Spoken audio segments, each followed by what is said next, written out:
In today's episode, let's talk about an interesting question. Should AI do as it's told? Should AI do as it's told? This is a more important question you might think because it's fundamentally the question to answer when it comes to AI and ethics. Should AI do as it's told? Should it follow instructions? Why is this a challenging question? Why is it a question at all? Well, since the early days of generative AI, model makers have more or less followed three pillars set down by OpenAI in their Instruct GPT model, the precursor to the models like ones that power like ChatGPT today, AI models.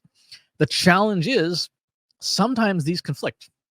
And when they do, you have to decide how a model should behave. Suppose I have an AI model to help me write some fiction. I want to write some fiction. I want to write a book or a short story. By definition, fiction is untruthful, right? Hence, it's fiction. So a model has to write. It's like, great, rom-com fiction. It'll help. If it's a spy thriller involving potentially dangerous things, like, hey, model, I need you to write a realistic scenario involving an improvised explosive, that we're going to use in this book. The model is probably not going to help. It's probably going to say, nope, can't do that. Can't help you do dangerous things. Why? Well, because model makers, big tech companies, as commercial entities, harmless much more strongly over helpful and truthful. If they judge a model as returning a result that is harmful, they will truthful, not fulfilling its request, and potentially not truthful. Should they do that? Should they do that? That is the question. Should a model not obey? Should AI not do as it's told?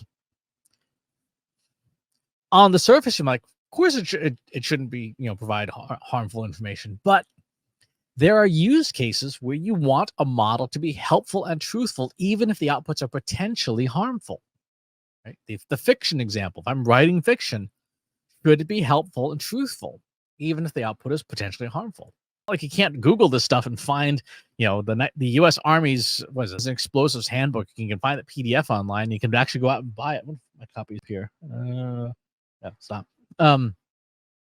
It's not like this information is a secret. Anyone with a high school education in chemistry knows some of the things that you can do that are harmful. Here's a more specific use case, a business use case. The other week, I was doing a talk for a group of folks who work with industrial chemicals, the Lab Products Association, one of my favorite groups of people. Most of their association's day-to-day work deals with chemicals that AI thinks are dangerous, because they are dangerous. If you don't know what you're doing, they're dangerous. I mean, all you gotta do is look at the warning label, and this thing's like, oh, this thing's highly flammable. It's keep away from open flames. This, by the way, is pure alcohol.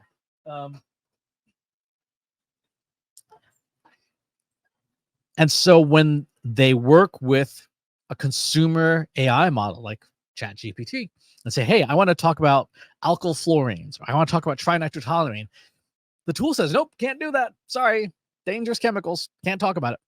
Does that mean, yeah, at least those specific tools, they can't use them because the models are saying, no, I will not obey.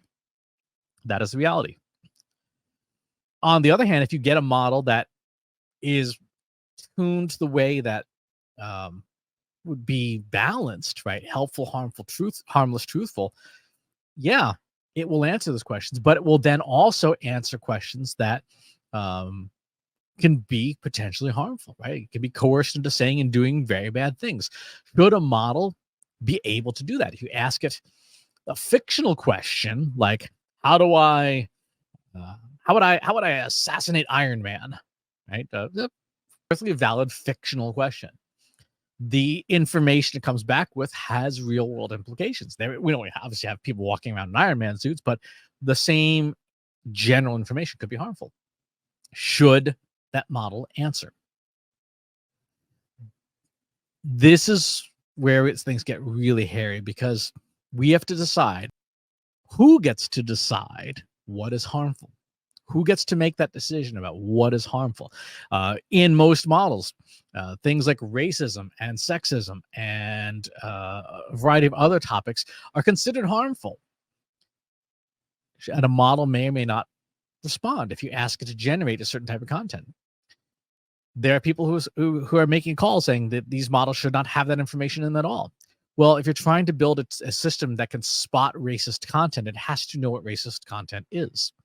So if you have someone else deciding that having racist content is harmful in a model, then it doesn't know what that is. Right. This is where ethics often crosses over into morality, and that gets messy because there is no standard of morality, and there never will be. Because I'm a huge supporter, and I'm always eager to see models be open sourced and open weighted, like Meta's Llama family of models or OpenELM from Apple.